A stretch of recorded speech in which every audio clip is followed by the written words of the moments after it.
Building pala to ng ano no, Buddhist nakalagay, mga Chinese. So ito mga kasikap oh. Ito yung unang coping beam pagpatungo kayo ng south. At ito na yung progress niya ngayon. Bali meron pang mga steel beam, yung platform. Inuunti-unti na rin tanggalin no. Pati yung mga support na scaffolding sa baba. Sinimulan ko to, walang naniniwala sa paligid ko. Ano? Magandang hapon po sa inyong lahat mga kasikap. Time check po tayo. Alas 5:30 na po ng hapon. At nandito tayo sa Zamora Bridge. Paakyat po tayo, no? Patawid po tayo sa tulay. Patungo tayo dyan sa Skyway Stage 3, Section 2A. At yan yung i-update natin ngayon. Titingnan natin kung ano na yung mga latest na progress ngayon dyan. Let's go!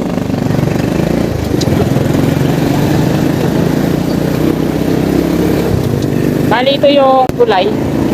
Padre Jacinto Zamora Bridge. Pandakan pa po ito. No? Pagtawid dyan sa kabila, sa Tamesa na po yan.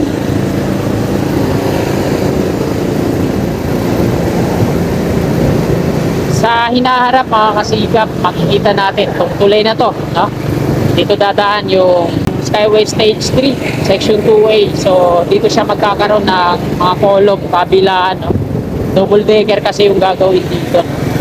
Ito yung dulo ng barracks. Ang kontraktor na gumagawa po dito ay Dumduma Construction and Trading Corporation. Ito yung unang ano dito, pier. Sinundan nito. At mapapansin natin na dito sa gawing kanan natin, wala pang mga partner, no? Ito yung dalawang ginagawa nila ngayon. Mapapaikutan ng sheet pile na yan. O, yung mga temporary steel casing na yan na naglalakihan, dito ititirik yan. Dito pa yung mga drilling bucket nila, oh. Di pa tinatanggal kasi mag-drill pa yan sila dito ng ano, pagtitirikan ng rebar. So ito yung pangatlong coping beam na binubuo po dito. Gamit tong mobile crane. So nag-install sila ng rebar cage dyan.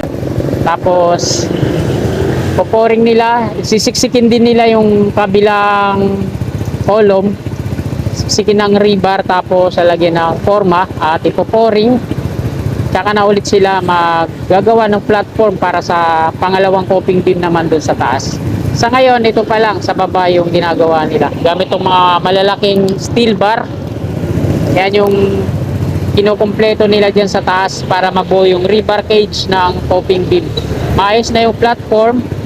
At ayan na lang, yung rebar cage na lang yung kulang. So diretso na po tayo dyan sa kabila.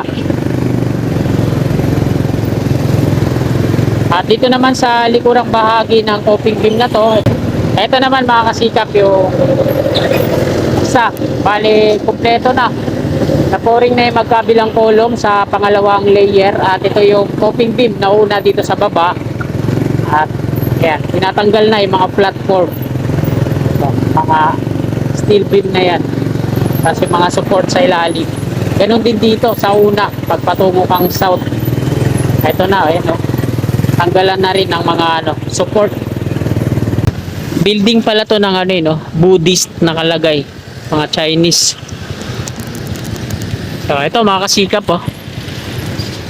Ito yung unang coping beam pagpatungo kayo ng south. Pero pag patungo naman kayo na Ramon Magsaysay, ito yung pinakalas.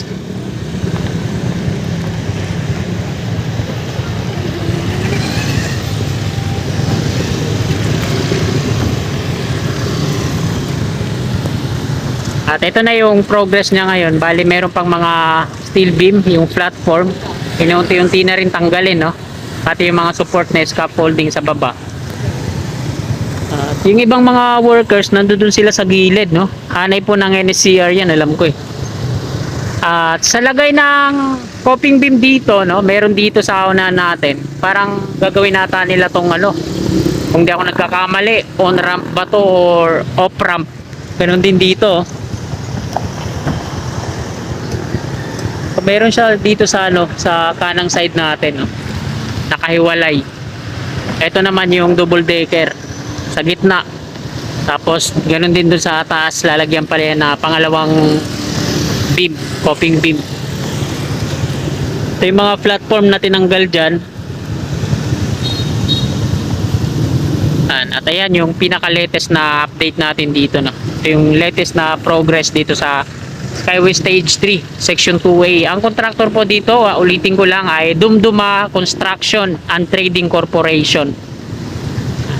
Tapos yung NLEX connector naman, hanggang dun lang yun, no? Bali dito sila maglilink, magdudugtong. Yung NSCR naman, mga kasigap, lapit na rin po mag-start yan, no? By January 2024. Dun sila sa kabila. Yung NSCR. Ayan mga kasikap, natapos na po tayo dito. Tunguin naman natin hanggang dun sa Ramon Magsaysay Boulevard. Dito ako dadaan sa may Maui Oasis. Ayoko dumaan dun sa ano, dito, traffic.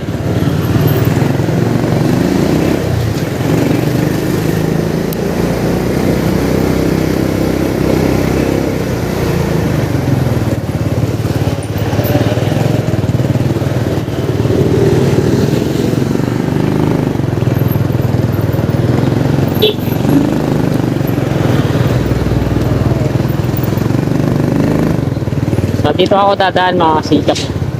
Grabe ang tarik ko. Parang tatumbling yung motor ko eh.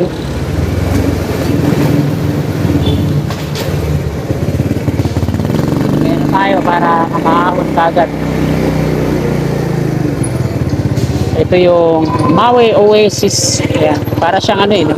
Subdivision ba tawag yan.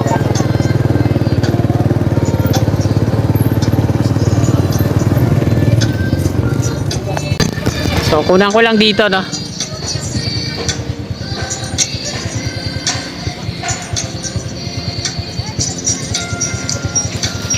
Dito tayo ngayon sa may Maui Oasis mga kasigap. At ito sa side yung construction. Part na to yung hanay ng NSCR pag nagkaroon na sila ng construction. Ano kaya ay sa Maynilad pala to, no? Yun. Magkakaroon din pala ng ano dito yung Maynilad. So yung mga heavy equipment na to pala natin sa Skyway Stage 3 Section 2A, no? Sa Maynilad po pala yan. So nagkakaroon siguro sila dito ng ano, pag-aayos sa mga tubo ng Nawasa. Mga kasigap, natapos na po tayo dito. Kumuha ng update. Dito naman tayo sa may PUP Santa Mesa.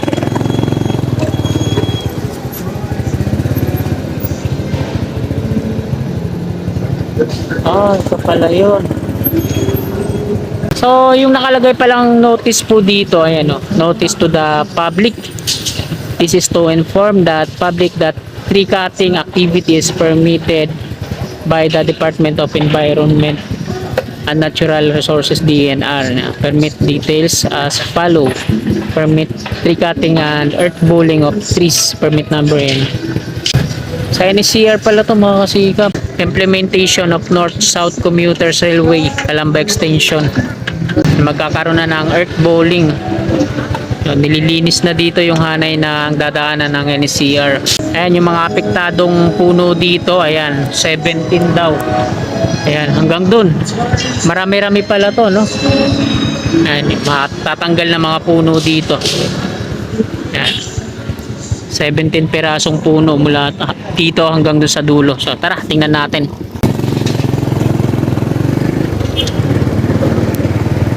Wala dito sa dulo, ito yung mga puno na maapektuhan, no, at matatanggal para sa earth bowling ng ano, NCR o North-South Commuters Railway Project. So dito yan sa gawing kanan natin. Ayan, dami-dami din pala to.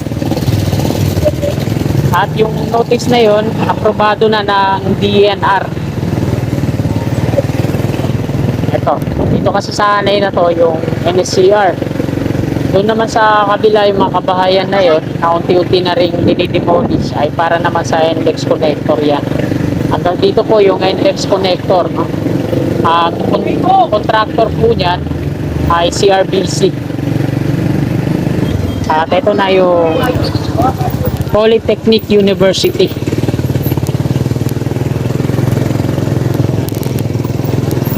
PUP. So kakanan ako dito.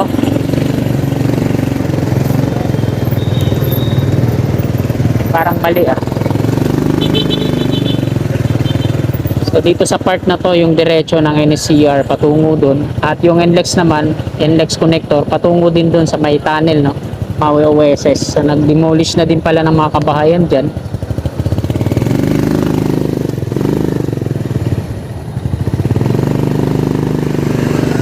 At ito yung rail track ng PNR. So maliwalas na din pala dito. Ayan yung Santa Mesa Station. At ayan mga kasikap, dito na po nagtatapos tong video na to. Maraming salamat po sa patuloy niyong suporta sa aking munting YouTube channel. Sa mga kasikap natin na nabot ng video na to, na hindi pa po nakakapag-subscribe at willing po kayo na sumuporta sa akin, click lang natin yung subscribe button dyan sa baba at yung katabi niyang bell. Bell po natin para lagi po tayong nanonotify sa mga bago kong upload na video. Maraming salamat mga kasikap. Lagi po tayong mag-iingat. God bless po sa ating lahat. Oh, my angel, angel, baby, angel.